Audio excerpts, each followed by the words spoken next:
Okay. Good afternoon, everyone. I hope you're well. It's Rabbi Akiva Males. Today is Wednesday. It is the 9th of December. We're getting ready for Parshas Vayeishev and Chanukah also. So this afternoon, what I'd like to do is share with you some sources on Parshas Vayeishev and also a great source on Chanukah, which you may be unfamiliar with, but I'd like to make you familiar with. So let's jump right into Parshas Vayeishev. Vayeishev is going to get involved with the story of Yosef and his brothers, what went on in terms of the feelings of jealousy that the brothers had towards Yosef and how that plays itself out. So we're going to read about the sale, Mechiras Yosef, the sale of Yosef.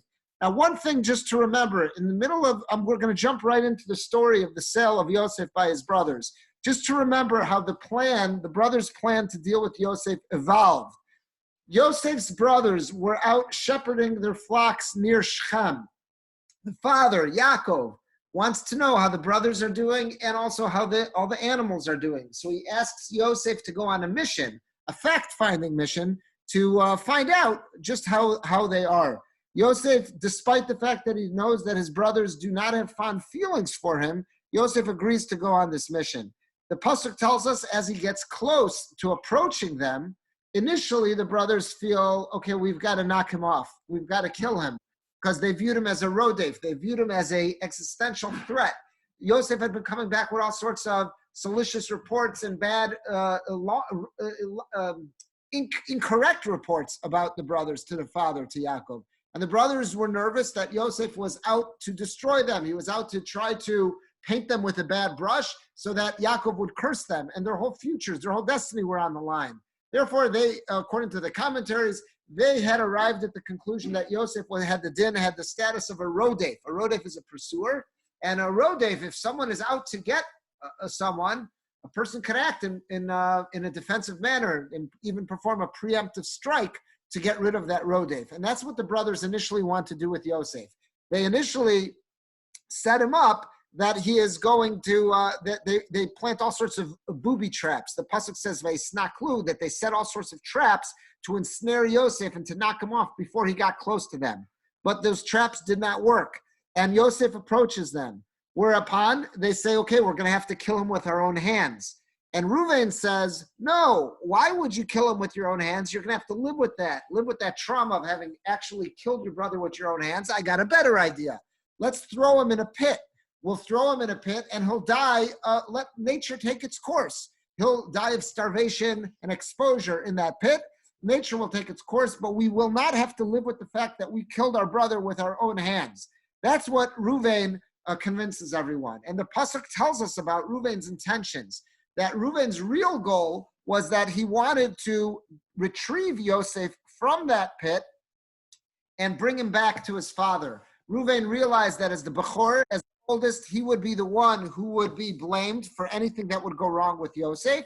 So therefore, Reuven's real goal was to get the brothers to agree to throw him into this pit, whereupon Reuven would, when they're not looking or later at night, Reuven would rescue him from that pit, bring him back home to his father, to Yaakov, and they would have to all find some way to live with one another and get along. That was what the pasuk told us. The verse tells us that was Reuven's intention.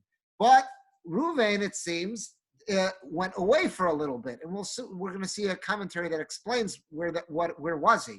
But Reuven went away for a little bit, and while he was out, that's when Mechiras Yosef took place. That's when a caravan of Yishmaelim, of Ishmaelites, passes by, and he was sold to the Yishmaelim. According to most commentaries, specifically Rashi, it was the brothers. The brothers reached into the pit, and they said, why should we leave him in there to die? Let's sell him to these Yishmaelim, and this was on the advice of Yehuda. But Reuven was unaware of this, and that's where we're jumping into the Psukim now. So we're in Perek Lamed Zayin, that's chapter 37.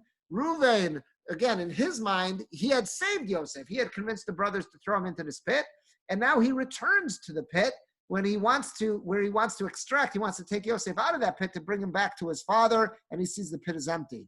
So let's see. 37, chapter 37, Lamed Zayin, Pasuk Chaf Tes, that's verse 29. Vayoshav Reuven el Abor. Reuven returns to the pit, V'hinei ein Yosef babor, and he's shocked. Yosef's not there. It was this deep pit. Yosef couldn't have climbed out of it. Where is Yosef? Vayikras bigadav. So immediately Reuven tears his clothes. He tears kriya. Why? Because he knows something has gone wrong. Yosef is not there. He might be dead, and maybe the brothers have killed him. And now Reuven is in a panic. Vayoshav el achav vayomar. Reuven returns to his brothers. In other words, he left the vicinity where the pit was. He finds his brothers, and he cries out. He says, "Hayeled einenu." The boy is gone. He's not there. He's not in the pit. He had no idea because Reuven wasn't there when the sale took place. Vani ana aniva. And where will I go? Where can I run? Where can I hide from? I'm going to have to face our father in all of his grief. Lamed aleph vayichu es ketones Yosef. They took Yosef's coat. Vayishchatu sirizim. They slaughtered a goat. Vayitbalu es hakutones badam. And they dip that coat. They dip it in that goat's blood, and that's where the plan comes up, that they're going to send this coat back to Yaakov and say, do you recognize this? This is what we found, and it looks like Yosef has been devoured by a beast. Those are the psukim we're looking at this morning. What's very clear, though, is that Reuven must not have been present. In other words, again, Reuven's whole plan was to throw Yosef in this pit, and then when the brothers weren't around or late at night, he would retrieve him and rescue and bring him back to his father. So if the sale took place and now Reuven's all in shock, saying, what happened? Boy's not there. That means Reuven was completely unaware of the sale, that the plan changed. The brothers changed the plans and sold him to this caravan of Ishmaelim, of Ishmaelites. And that begs the question, where was Reuven? It says, Vayashav Reuven. Reuven returned, meaning he was elsewhere. Well, where was he? So let's see Rashi. Rashi is going to give us two ideas. Vayashav Reuven. So Reuven returned, and Rashi is going to be quoting Chazal. Well, Chazal give us two ideas. Uvemechiraso lo hayasham. Reuven was not present at the time that Yosef was sold. Where was he? So the first answer, shehigia yomo lelech u'lishamesh es aviv. His day, his allotted spot had arrived to go back and serve his father, so he wasn't there. Reuven was back at the family home. He was back with Yaakov and with Leah. He was back with his parents. It seems as if one idea is the brothers had some sort of rotation. I don't know if it was daily. It could have been every couple of days, whatever it was. There was some sort of rotation that was in place that the Shvatim, the tribes, each one of them would go back to spend time serving their father. Now, again, Yaakov was an older person. He probably needed help at home, even though there's servants and whatnot. There's nothing like a child being involved with kibbud avayim. Even with all those aides that could be present, the child still needs to stop in and check on things and let the parents know that they're on top of the situation. So they had some sort of rotation, and it was Reuven's turn. So while Reuven went back, so again, Reuven suggested, let's throw Yosef in the pit. His real goal is, when I get back, I'm going to get him out of there. Reuven disappears for a day or two to go back and serve Yaakov. While he's gone, that's when the brothers change course and sell him to the Ishmaelim. Now Reuven returns and he says, oh my gosh, what happened? Where's Yosef? And that's the first pshat in Rashi. Second pshat in Rashi, where was Reuven? Daber acher. Here's another pshat in Rashi. Where was Reuven? Another explanation. Asuk haya b'sako uv'taniso. He was not back home with Yaakov. He was in the general vicinity, but he had gone off in the distance. He was under some tree and he was davening. He was crying. He was fasting. He was praying to Hashem. Al shebilbel yitzue aviv, because he had rearranged his father's bed. Meaning what? We know in last week's parsha, it tells us, the pasuk says it very cryptically, it says that Reuven went vayishkav and he laid with Bilhah, but that's not what happened. What Chazal tell us what happened was as follows, is that after Rachel died, Yaakov moved his bed. Yaakov's bed had always been in Rachel's tent, and Reuven, as a son of Leah, was a little bit insulted by this for his mother's dignity, but you know what? That's who his father's primary wife was, Rachel, so he can live with that. But then after Rachel died, what did Yaakov do with his bed? He moved his bed into Bilhah's tent, into the maidservant of Rachel. At that point, Reuven says, I take offense to this. It's one thing if my mother Leah was made to feel like the secondary wife when Rachel was around. But now Rachel is dead, and Yaakov put his bed, he stationed it in Bilhah's tent, so he felt offended by that. So he took his father's bed and he moved it into Leah's tent. And that's chutzpah. What's he getting involved in the intimate life of his father? So that's why the verse says it. The pasuk says it in such harsh terms that it was like Vayeishev and Bill, that it was almost as if that he had slept with it. He had committed adultery with Bilhah. But that's not what happened. Chazal, rather, he had gotten involved in his parents' intimate life by moving around his father's bed.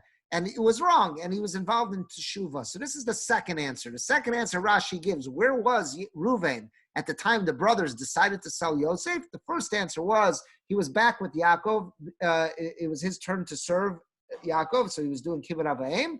The second answer is he was off in the distance. He was under a palm tree somewhere, fasting, davening, crying to Hashem, trying to do teshuvah, that he had overstepped his bounds. Okay, two different pshatim, two different explanations as to where Reuven was. Why was he not present when Yosef was sold? Until this year, I just looked at those two pshatim and I went further. Okay, those are it. We learned them in school and that's it. This year, I'm learning Parshas Vayeishev with my class at the Cooper Yeshiva High School for Boys. So when I was looking at this Rashi, I saw a commentary on this Rashi that asked a phenomenal question that I can't believe I never thought of before. What was the first pshat in Rashi? The first pshat, the first explanation in Rashi is, why was Reuven not present? It was his turn to go check on his father, to serve him. Look at this Nachlas Yaakov. The Nachlas Yaakov is one of the commentaries on Rashi. Look at this incredible, it's such a straightforward question. I can't believe it never bothered me. He says, V'im Cain, if that's the case, the first answer of Rashi is that where was Reuven? He was back home serving his dad. If there was a regular rotation and each one of the brothers was taking a day to go serve their father Yaakov, if that's the case, if that's the case, then why did Yaakov have to ask Yosef, why did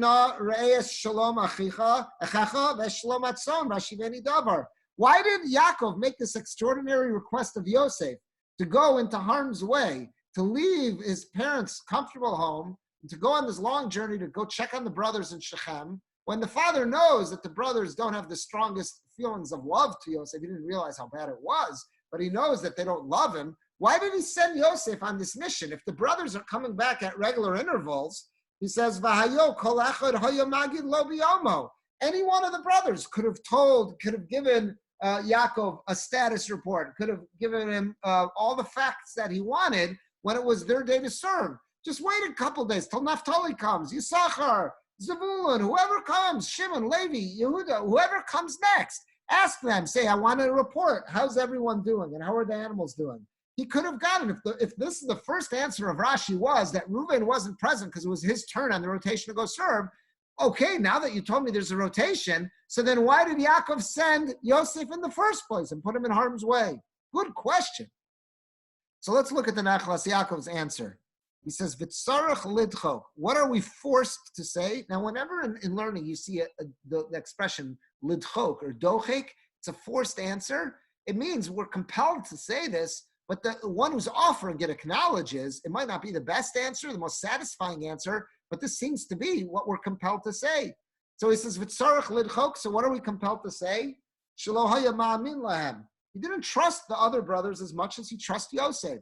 Yosef was his ben zekunim. He had this incredible relationship with Yosef. So if he wants an honest report, he doesn't want to hear any exaggerations. He doesn't want to hear any fake news. He doesn't want to hear anything that is going to be a guzma, some type of an elaborate exaggeration. What does he do? He's got to send his truthful son who he really, really trusts, and that's Yosef. So if he's looking for an honest report, Yosef's the man for the job. Yeah, he's got the other brothers coming, but he says you're forced to say perhaps he just did not trust them as much as Yosef to be giving him an absolutely honest report. That's what the Nachlas Yaakov says to answer this. And again, he calls it a dochek. He says he's forced to say this. You can understand why he feels that it's not the best answer, because now we're saying that Yaakov trusts. I understand he loves Yosef. He really thinks highly of Yosef. But to say that he mistrusts the other sons, it's a dochek. It's a forced answer, but he feels that's all I've got. I saw this past week another answer. I didn't see this to share it with my students at school because I didn't see it early enough. But I saw a beautiful answer, a very creative answer from Rav Shimon Schwab. So here's a brief bio on page 2. Rav Schwab, we've quoted him many times. Rav Schwab passed away in 1995. He was a great rabbi. He was a communal leader already in his youth in Germany, and then later in the United States, first in Baltimore, and then in Washington Heights and Manhattan in New York City. He grew up in Frankfurt am Main. That was the community that was, and the schools in that community were founded by Rav Shamshon Raphael Hirsch in the 1800s. And Rav Schwab grew up in that community, was educated in Rav Hirsch's schools, and then he left to go to the yeshivas. After high school, he went to the yeshivas in Lithuania. First the Mir Yeshiva and then the Telz Yeshiva. It was very uncommon for kids from Western Europe to go to Eastern Europe, but he did that with his brothers. And he got his smicha there. He came back to serve in Bavaria, a town called Ichenhausen. And that's where he served shortly. It was right when the Nazis came to power. He made it out of Germany, made it to Baltimore right before World War II with his young family. He spent from 1958 until 1995, he was in Washington Heights. So he spent close to 40 years in the Breuer's Shul in Kaladas Yeshurun. So I want to share with you, he's bothered by the same question as the Nachlas Yaakov rather, but he has a beautiful suggested answer. Let's look at him. So this is in his Sefer on Chumash. So he's going on our pasuk. Vayashav Ruvain el abor. Ruvain returned to the pit. Yinei ein Yosef babor. Yosef's not in the pit. Vayikras begadav. So he tears his clothes. So he says now he's going to quote Rashi. V'heichan haya b'mechira. So if Ruvain's in shock, oh my gosh, Yosef's not in the bor. He's not in the pit. That means he was not present at the time Yosef was sold. But where was he? That's what was bothering Rashi. So ayem b'Bereishis Rabbah. So he tells you, look in the Midrash, because that's really where Rashi got it from. Rashi was quoting the Midrash. And he says, Kol echad ve'echad haya mishamesh es aviv yomo. Every one of the brothers, there was a rotation in place. So every one of the brothers was going back at a certain day to serve their father. V'oso hayom, and that day that the mechira, that the sale of Yosef took place, shal Ruvain haya, that was Ruvain's day. So after suggesting, throw him in the pit, he says, I'm out of here. I got to go back home to take care of dad. He leaves to go take care of Yaakov. And after he's gone, that's when the caravan of Yishmaelim come around, of the Ishmaelites, and they decide we're going to sell him instead of leaving him in the pit to die. Okay, that was what Rashi told us, quoting the Medrash. So now Rav Schwab asks the same question as the Nachlas Yaakov. But Kasha, here's the question. Im Kain, if that's the case, that there was a regular rotation of sons going back to Yaakov's house, Lama Sholach Yaakov is Yosef. Why did Yaakov send Yosef and put him in harm's way? Ladash Shalom Banav Shalom Atzon. Why did he send him out there to get a fact-finding mission about how all his brothers are doing and how the sheep and all the animals are doing? Why put Yosef in harm's way? He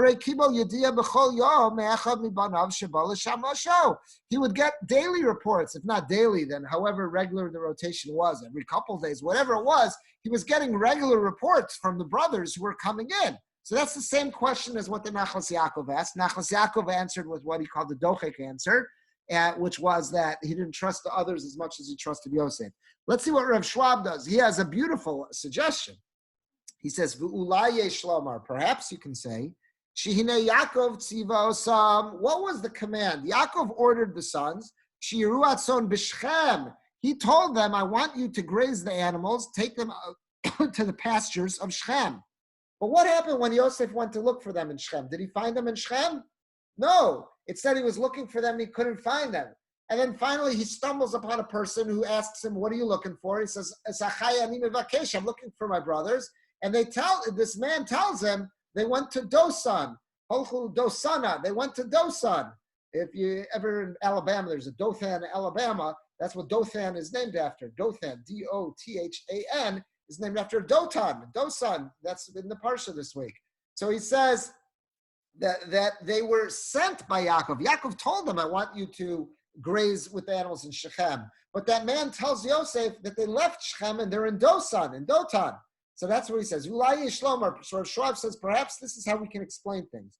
Shehina Yaakov tziva osam. The order from Yaakov was sheyiru atzon b'Shechem. They should graze the animals, bring them out to the pastures of Shechem. Vehem nasu, but they on their own went misham. They left Shechem area. V'olchu leDosan. They went to Dosan. V'al Kain, because they went to Dosan and they were no longer. It looks like they are no longer listening to their father. So it says, therefore, Al Kain kedei lekayem tzivuyo shel Yaakov avim. in order to make it as if they still are listening to their father, they don't want to be in open disrespecting their father by openly acting in contravention to his wishes. So what happens? They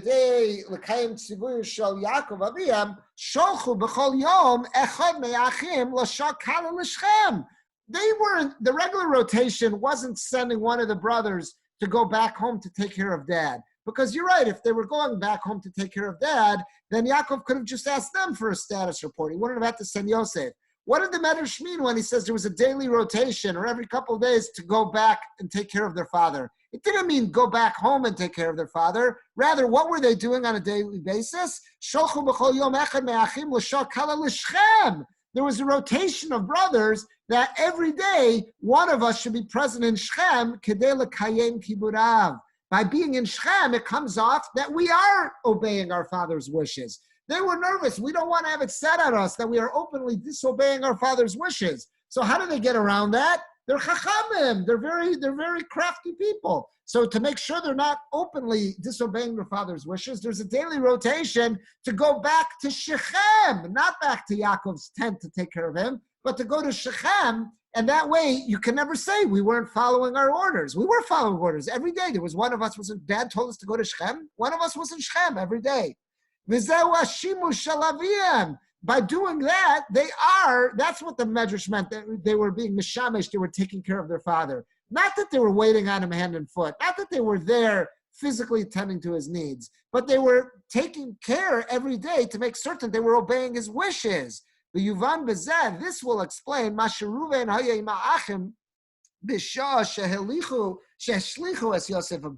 this could explain why Reuven was with the brothers when they threw him into the pit, and he was absent at the time of the sale, but just a short time later, then he's back again. This is beautiful, as Schwab says, because he goes, I always was bothered by a different problem. How do we understand this? It's a pretty big distance to get from Hebron to Shechem. And you're going to tell me that Yaakov they have this rotation going back to send people constantly back to Hebron to take care of Yaakov. Okay, so Reuven was with the brothers when they suggested throw him in the pit. He leaves to go take care of Yaakov back in Hebron, and while he's gone, the brothers sell him. But all of a sudden, a minute later, Reuven's back, and the brothers are still in the vicinity of the pit because he comes over and he says, I don't see the boy there anymore. So Rav Schwab says, I got a simple solution to this. The solution is, that didn't mean that they were sending someone back to Hebron every day. It meant they were sending someone back to Shechem every day. To make it this way, we are still obeying our father's orders, our father's wishes. And it was during that time that Reuven's turn was to spend some time in Shechem that the sale took place. And that's a much shorter distance than Hebron. So he's able to come back. So now you can answer this all up. You can answer up that the father was not getting regular status reports from the brothers because they were not coming back to Hebron on a regular rotation. And that's why he had to send out Yosef. So he's answering the Nachlas Yaakov's question, and he's also answering this other thing. Just how does this make sense? That Reuven's with the brothers at the time when he's thrown into the pit. He's away at the time of the Mechira, but then he's immediately back again. Come on, how did he cover that kind of ground so quickly? Teretz says the answer is the Medrash didn't mean that they were going back to Hebron. It meant that there was a regular rotation of brothers going to spend time in Shechem. This way, they can check off the box that says, yes, we were obeying our father's wishes. Very, very creative answer from Rav Schwab. Very different approach than the Nachlas Yaakov. And it's, I would say it's extremely creative because I don't think I've seen anybody learn this way. The plain reading of the Medrash is, what does it mean that they had a rotation to go back and be Meshamesh Aviv? It means to serve their father. It means physically to be there, help him get dressed, get in and out of the bathtub, whatever it is, make his meals for him. But that's the plain reading. Rav Schwab's saying, but there's questions that'll raise. I could address those questions by saying Shamesh Aviv doesn't mean going back to Hebron to take care of dad. Shamesh Aviv means there was a rotation going to Shechem, that there should always be a brother stationed there. That way we're never disobeying his wishes. And that could Rabbi? Yes. How do we know that Yaakov was in Shechem? I mean, we've got the whole episode of Dinah in this parsha. That it seems like they were Yaakov's not in Shechem anymore. They left Shechem after the episode of Dinah was last week. They long left Shechem, and he went to Yitzchak. He's in Hebron. But Yaakov sent the brothers. It tells us at the beginning of the parsha, he sent them to. I didn't know he had near left Shechem. Shem. I thought that they stayed there. Okay. No. They're long gone from Shechem. He went to Okay. Bethel after Shechem, and then he goes to Hebron to reunite with his father Yitzchak. That was it. Yosef went to Shechem on a mission, but they were no longer in Shechem. They had all left to go to Dotan. That's what according to Reb Schwab, there was a brother who could have been stationed there, but it was without all the flocks. Yosef's looking for this incredible swarm of animals. You can miss one person. You could walk past that, but he says, I don't see all the multitude of animals I'm looking for. And the person tells him, no, they're not here anymore. They went to Dosan. So I thought this was a very, very interesting approach, and it answers a bunch of questions. Very novel. Let's see one more item on the Parsha, and then we'll go to Chanukah. So right after Yosef is sold, so the brothers say, they make a pact amongst themselves. We can't tell Dad what really happened. So instead, they dip his coat, as we read, in the blood, and they send it to him, and they say, Hakerna, do you recognize this? And then Yaakov declares, yes, that's my son's coat. Taraf Yosef. Yosef was surely torn up by animals, and he was absolutely miserable. He was crying. So Pasuk Lamed says, Vayekumu kol banav v'chol b'nosav l'nachmo. All of his sons and all of his daughters, they tried to comfort him. Vayimain le'isnachem, but he refused to be comforted. Vayomer, and he said, Ki ered el b'ni avel she'ola, I'm going to go down to the grave because of my son. I'm going to go down there constantly mourning. Vayev chosoviv, and his father wept for him.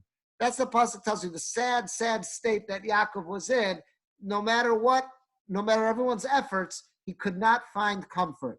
So the question is, why couldn't he find comfort? I get it that he loved Yosef, but it's going to be 22 years until he's reunited with him. How's it possible that for 22 years he could not find comfort? We've all seen people who have lost loved ones, people who they really, really, really cared about.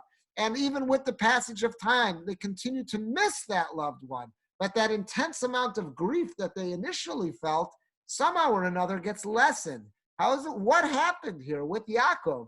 What happened that he just could not find comfort? So Rashi's bothered by this, and Rashi says something fascinating, quoting the Medrash. Rashi says, Vayima'en lehisnachem, that Yaakov refused to be consoled, to be comforted. And he tells us an amazing idea. He says, Ein adam yachol lekabel tanchumen al achai b'savar shemes. It's not possible for a person to achieve comfort or to accept consolation for a loved one who really is alive, but we think is dead. In other words, what's going on is that Yaakov, he's mourning for Yosef because he thinks Yosef's dead, but Yosef really is alive. Everyone's trying to comfort him, but it's not working. It's not working because that's just the way God created this world. Comfort is a gift from God, and it only is granted when a person really is dead. But since Yosef wasn't dead, Yaakov couldn't be comforted. God, in his infinite wisdom, when he designed our world, he made it that only when someone is truly dead did Hashem create that. The way the human mind works is that a person could somehow forget and get, even if they never totally forget, but that level of mourning, that level of grief is lessened. It's not constantly on the person's radar, not constantly on the person's mindset. He or she is able to start moving on and functioning in life. But that's only on a mace. That's only on someone who's died. God didn't give this gift of shikha, this gift to be able to, so to say, to forget or to move on if that loved one is still alive. So Rashi, according to is quoting the Medrash, so it's the Medrash really, is saying it's a big chiddush. It's a very novel idea. The gift of comfort, the gift of consolation that a person is able to experience after the loss of a loved one is a matana. It's a gift from Hashem. And that gift is only given if that loved one really has died. If that loved one has not died, God doesn't grant that gift. So that's why Yaakov just could not be comforted. This is a very novel idea that Rashi is sharing. Whenever I see this Rashi, I'm always reminded of something that I saw and experienced when I was in yeshiva. When I was in yeshiva, I was still single at the time, There was one of the older guys in Kollel who was on his way out. He would soon leave. He lives in Florida now. He's a Rabbi in the yeshiva in Florida. So he lost his father. His father passed away. He was a very nice man. I remember his parents, they would have yeshiva boys over to their house for meals on Shabbos. So this guy in the Kollel, his father passed away. And he lived in Forest Hills, not far from where the yeshiva was. And I remember going over to the house to make a shiva visit. And his son, the one who was in the Kollel at the time, he told us an amazing story. He said that his father was a survivor. So I said, how's that possible? Your father wasn't that old. What do you mean he was a survivor? So he says, let me explain that. He said his grandmother was from some city or shtetl, some small town in Poland. I forget where exactly, what the name of the town or city was. And somehow or another, she escaped from the ghetto before the Nazis liquidated it. And she escaped from the ghetto with this guy's father, who was an infant at the time. He was a young little boy, a tender infant, and his older sister. He had an older sister who was probably 5-6 years old. And this little boy was a infant. So the grandmother escapes from the ghetto before the Nazis liquidate it, and she's in the forest. Somehow or another, she survived the war years. I don't know if it was peasants took them in, gave them food, if she just, scavenged in the forest. I don't know what the specifics were, but his grandmother survived, and his father survived, that infant. Somewhere in the process of escaping, something happened and she lost that daughter. That something happened. I don't remember what the specifics of the situation were, if it was like they had hitched a ride on the back of a wagon and somehow in the confusion, she got separated from that daughter and she never saw her again. So this grandmother survived the Holocaust with her infant son, who was this fellow's father who had just passed away. And she never was able to find that daughter of hers, who was 5 or 6 years old at the time that they were separated. And she said, this friend told us that grandmother, till the day she died, was heartbroken about this, was constantly having dreams of seeing her daughter and saying, like, Mom, why aren't you coming to get me? Where are you? Why don't you love me? Why aren't you caring? And she would wake up screaming and nightmares from this. And she would look at this Rashi, and she looked at this Rashi and said, this is a sign, this is a symbol from God that my daughter is still alive. Why, after all these years, am I still being tormented? Why am I still, my mind, why do I not have comfort? She says, I'm not thinking this way about all my other relatives who were liquidated in the ghetto. She's not thinking that about her sisters, her brothers, her parents. She wasn't, her husband, she lost her husband. She wasn't thinking that about them. But you know who she was having those nightmares about? That girl, that 5 or 6 year old girl. She says, why? Why have I not been gifted the blessing of comfort? It must be she's still alive, because that's what this Rashi is quoting from the Medrash, that God only gives the gift of comfort or consolation to someone if their loved one truly is dead. But if they're still alive, there's no comfort, there's no consolation. So she said, the grandmother said that she was so sure of this that she spent a fortune. She was hiring private investigators throughout Eastern Europe and Poland to comb all the monasteries, all the convents, the nunneries, every place where they were taking foundlings, and all looking through all the records in their region to see if she could turn up that the daughter had been found and taken in by a Polish family, been raised Catholic, whatever it was. She spent an incredible amount of money for the rest of her life trying to do whatever she could, hiring private investigators to get to the bottom of this, and she never got anywhere. And she died still haunted by this. And I remember this friend of ours, he was older than us. I remember him telling us this at the Shiva. I said, I'd never heard a story like this. And he said, yeah, his father would always talk about this, about the sister that he never knew, but that his mother had never been able to find any comfort about. And they would always point to this Rashi. I always think about that whenever I see this Rashi. But there's something in this. Rabbi, losing a child is completely different than losing a spouse or a sibling or a parent. I mean, correct, but this wasn't this losing. There's two types of losing. There's losing in terms of death, and then there's losing in terms of loss. The child's still out there, and that's what this Rashi is pointing to. Is that Rashi is saying that why couldn't Yaakov be comforted? Perhaps Yaakov could have been comforted if Yosef really was dead. But Rashi is saying the reason why Yaakov could not be comforted is because Yosef was not dead. Therefore, he was not blessed with comfort. That's how this. Right. I understand that, but there are people who totally shut down after I their child understand. I dies. understand. That's another way to learn this. That might be the simple reading of this pasuk. If we never saw Rashi, the simple reading of this pasuk is saying that Yaakov was miserable about the fact that his son died and he couldn't receive comfort because he shut down. 100%. That's a simple Rashi saying there's something, quoting a medrash saying there's a deeper another deeper lesson here, and that we have a tradition as another way to understand this pasuk. 100%. This is a completely different route that Rashi's introducing us to. But there's a flaw in this. The flaw in this, and Rabbi Gersten pointed this out to me, which I didn't realize this when I was studying this with my class. There's a flaw in this. What did the pasuk say? The pasuk said, "Vayikumu kol banav v'chol benosav." All his sons, all his daughters got up l'nachamo, trying to comfort him. Vayima'en lehisnachem. He refused to be comforted. According to this medrash that Rashi is quoting, it's not that Yaakov refused to be comforted. It's that God didn't gift him with the gift of comfort because Yosef was still alive.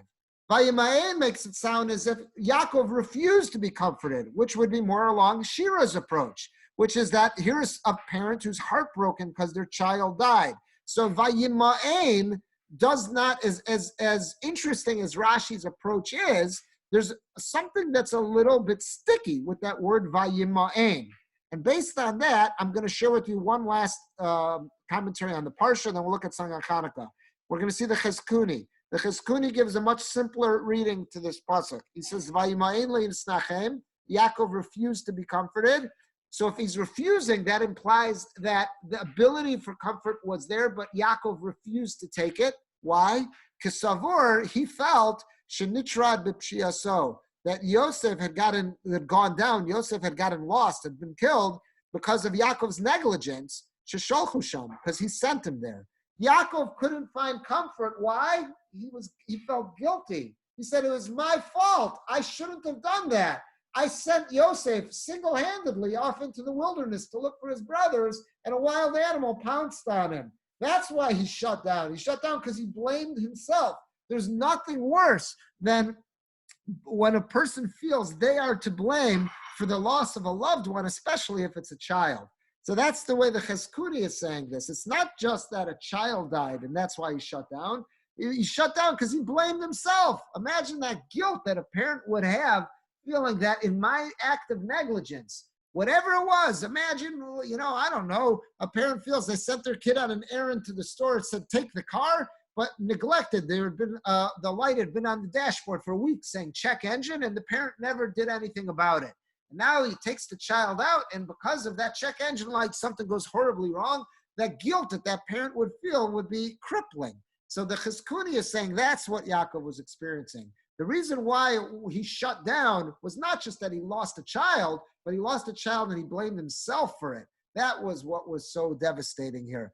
In a sense, this fits, as interesting as Rashi's pshat is, this fits better with the pasuk, the Chizkuni would say, because Vayima'en makes it sound like it was a choice on Yaakov's part, that Yaakov chose not to be comforted, and this would explain why, because he held himself to blame. All right, those are some interesting mefarshim on the parsha. I want to share with you something about Chanukah. There's a very, very famous Chanukah question that just about every sefer deals with, and it's known as the question of the Beis Yosef. And here I found a website that just brings it down succinctly, and it offered a number of answers. One of them that it offers is probably, I would say, my favorite answer to this question. Let's look at the question. So this was on Eish Torah's website, but you'll find it everywhere.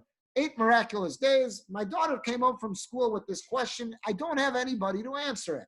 Why is the first night of Chanukah also considered a miracle if there was originally enough oil to burn for the first night of Chanukah? It is understood that there wasn't enough oil for the other nights, but what was so special that we call the first night of Chanukah also a miracle? Thanks. So let's just speak out this question. This is known as the question of the Beis Yosef because Rav Yosef Karo was the one who really made this question famous. Others asked it. I found that others have asked it before him, but he was the one who really made this question famous, and he recorded it in the Beis Yosef commentary to the Tur Shulchan Aruch, and he offered at least 3 answers to this. In the years since, countless answers have been offered. But the question is basically as follows. We're all taught that the reason we celebrate Hanukkah for 8 days is because of the miraculous turn of events.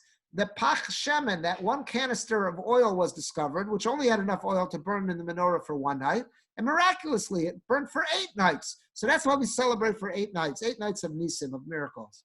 But the Beis Yosef's question is 1 second. There was enough oil in that canister for how many nights? For 1 night. So that means 1 night was not a miracle. So the other 7 nights were miracles. So if we're celebrating the miraculous night of Hanukkah, we should only celebrate for 7 nights. Why for 8 nights? And he offers numerous answers. One answer he offers, perhaps the most basic, is that the very fact that they found a canister of Shemen was a miracle in its own right. After all that the Syrian Greeks had done to defile the temple, the Beis HaMikdash, they shouldn't have found anything. The fact that they found even 1 canister of Shemen, of pure oil, was a miracle. So that's miracle number 1. And then the next 7 is that, the 7 miraculous signs. That's perhaps the most famous answer the Beis Yosef offers to this question. But there are, I'm going to say, hundreds of answers that are out there. So let's see what the Divrei Torah responds. Eish Rabbi replies, your daughter has asked one of the most famous questions in rabbinic literature. Rabbi Yosef Karo, 16th century Israel, offered 3 possible answers. Scholars have offered an endless stream of answers through the years. There's even a book called Ner Lameya. I used to have that. I donated it to a yeshiva. So it says there's a book called Ner Lameya by Rachmiel Seltzer that lists 100 answers to this question. Here's a sampling. They give a bunch. This one I brought down here. This is, I think, one of my favorites. We'll just read it, and then I'll explain it, because there's a lot more to this answer. So he brings out answer number 2. Since the temple had been desecrated by pagan gods, the Maccabees lit their menorah outside in the courtyard. Normally, a flame exposed to the open air will burn more quickly than when sheltered indoors. Nevertheless, on all 8 nights, the oil burnt as long outdoors as it would have inside. He attributes that to the Chassam Sofer. Let's speak this out, because it's a beautiful answer, and it deserves a longer treatment than that. Let's take a step back. Throughout Hanukkah, in our Shmona Esrei and also in our benching after meals, we're going to recite Al Hanisim. I'm going to say this is about 10 years ago. Someone asked me a phenomenal question, which I could not believe never caught my eye before. Look at Al Hanisim, right? We say Al Hanisim, Al Porkat, Al Gvuras. We're thanking God for all of the miracles and the miraculous salvations and the victories that he gave our ancestors. And at the end, the Achar came after this miraculous victory. Bo banechal idver beisecha, your children came to the Holy of Holies. Upinu eseichalecha, they cleansed out your palace. V'tziaru es mikdashecha, and they purified your temple. V'idlik neros b'chatzros kadshecha, and they lit candles in the chatzros kadshecha, in the courtyard of your sanctuary. They established these 8 days of Hanukkah to give thanks and to praise your great name. So a fellow asked me about 10 years ago, what's that line that I have bolded there? Vidlik, or it should be Vidliku Neros, according to some, Vidlik Neros B'chatzros Kadshecha. And they lit lights in the courtyard of your sanctuary. That seems to be talking about the menorah. Is the menorah lit in the courtyard? No, the menorah is lit inside the Beis HaMikdash. We know that in the building of the Beis HaMikdash, there was 2 chambers, 2 parts of that room. The Kodesh, the holy section, and the Kodesh HaKadoshim. What was kept in the Holy of Holies? Only the Ark, the Aron, with the Luchos inside of it. What was in the Kodesh section? You had the menorah, you had the Mizbeach HaZahav, the golden altar, and you had the Shulchan, you had the table with the showbread, with the Lechem Apanim. The menorah was in the Kodesh section. What are we saying? Every time we say Al Hanisim, we say V'hidlik Neros B'chatzros Kadshecha. We lit the Neros, the menorah, in your courtyard. That's not where the menorah gets lit. The menorah gets lit in the Heichal, in the Kodesh section of the Beis HaMikdash. What are we saying? So I found this Chassam Sofer. I got it here in the original, and I put 3 fingers by where you see where the important points are. But we're going to speak it out for the lack of time. Here's what the Chassam Sofer says. The Chassam Sofer says, and you'll see how this fits so beautifully into the Al Hanisim. The Chassam Sofer says as follows. You have to remember what happened here. The Hashmonaim, the Maccabeim, that band of Kohanim, they miraculously beat back the Yavanim, the Syrian Greeks, who had oppressed the Jewish people, and they did everything they could to limit Torah observance and Torah learning in the land of Israel. They defiled the Beis HaMikdash. We finally beat them. The Hashmonaim beat them in battle. And let's look what they did. The Al Hanisim tells us. they came to the Beis HaMikdash, the Holy of Holies, Ufinu es heichalecha, and they cleansed it. What did they clean it out from? They didn't just take a dustbin, and a broom. They had to clean it out because it had been defiled with idol worship. The Syrian Greeks had used the Beis HaMikdash for idol worship. So they had to remove stones. They had to rebuild the Mizbeach. They had to do all sorts of projects to totally clean up the Beis HaMikdash. That's what he says, V'tiharu es mikdashecha. They had to go through the process of purifying the temple. When this was happening, the Kohanim said it's not appropriate until the temple has been fully cleansed. It's just not appropriate for us to light the menorah in the Beis HaMikdash, inside, in the place that has been defiled by idol worship. We first have to go through the whole process of being metaheret, replacing stones, whatever else they did to the process of fully cleansing it on a spiritual level. Until it's fully cleaned, we're moving the menorah where? Into the Chatzer. We're moving the menorah outside. We're making the menorah is going to burn in the courtyard. And you know what happened as a result of that? All of Klal Yisrael had a chance to see the menorah burn for 8 days and 8 nights. Had the menorah remained inside the Beis HaMikdash, who would have seen the miracle? Just the Kohanim. No one else is allowed in the Beis HaMikdash. But because it was in the Chatzer, because the Kohanim had moved it out into the Chatzer, that's V'idliku Neros B'chatzos Kashecha, they moved it out into the Chatzer, into the courtyard, and that's where they lit the menorah, then everybody saw the miracle. So the Chassam Sofer says, this is beautiful to explain the Al Hanisim, but you know what else we could do? We could answer the Beis Yosef's question. The Beis Yosef's question was, why are there 8 days of miracles? There's only 7, right? You found this container of oil. It only should have burnt for 1 night, and it burnt for 8. So that's 7 additional nights. 1 night was a given. So he says, no. Because they moved the menorah outside. What happens when you move outside? There's a breeze. When there's a breeze, now that oil that should have been sufficient for 1 night should not have even been enough for 1 night. Because what does that mean it's sufficient for 1 night? That's indoors. When the wind isn't tugging at the flame, tugging at the wick, it's not causing more oil to burn or to burn quicker. But once you move it outside, in order for that wick, for the flame to stay on that wick when you have a breeze working on it, it's going to suck more oil up from the reservoir. That means there shouldn't have even been enough oil the first night to last an entire 24-hour period, because that was enough oil that was designated when things are indoors, as they're supposed to be. Once the Chashmonai moved the menorah outdoors, there shouldn't have even been enough oil for that first night. So therefore, the Chassam Sofer says, this is a beautiful way to answer up everything. I can make sense out of Al Hanisim. It makes sense why we say Hidliku Neros B'chatzros Katshecha. They lit the menorah in the Chatzer, in the courtyard. That's where it had to be, because they were in the process of Tiharu es Mikdashecha. They were in the process of being Metayer, of spiritually cleansing the Beis HaMikdash. They couldn't light it indoors. They had to bring it outdoors. And once they brought it outdoors, it was using more oil than it would have used indoors. Therefore, even the first night, the fact that it stayed lit that entire time, that was a nace in its own right. There shouldn't have been enough oil to even make it through the first of those 8 periods. So therefore, there was a miracle even in the first night. As a result of that, he says, this is a beautiful answer to the Beis Yosef's question. Why do we celebrate Hanukkah for 8 days and 8 nights? Because each of those days had a miracle of that Pach Shemen. Each of those days was miraculous that the Pach Shemen was burning. Even on day number 1, there should not have been sufficient oil to make it through an entire 24-hour period once you move the menorah outside. So that's how the Chassam Sofer deals with this. And he also points out the beauty of this. Now that it was outside, this was a miracle that all of Bnei Yisrael, all the Jewish people were able to witness. Everyone could see it in the Chatzer, because you could be standing on the roofs looking in, and you could be standing in the doorways, you could see it. If it would just been indoors, only the Kohanim would have seen it. But now everyone experienced it. And this is why the miracle of Hanukkah was so endearing to all of Bnei Yisrael, because it's not just something that we heard, and it wasn't just hearsay. It was something that we all saw, everyone experienced. Everybody felt the need, and everybody felt that love from Hashem after such a dark time. everybody felt the need and the love to express our joy and our thanksgiving to Hashem. So that's how the Chassam Sofer, what he suggests in answering this question of the Beis Yosef, but that also helps us understand the words in Al Anisim, which if we would stop and think about, it should hit us like a ton of bricks, that there's something about that just doesn't seem to make sense. I'm going to stop now, and I'm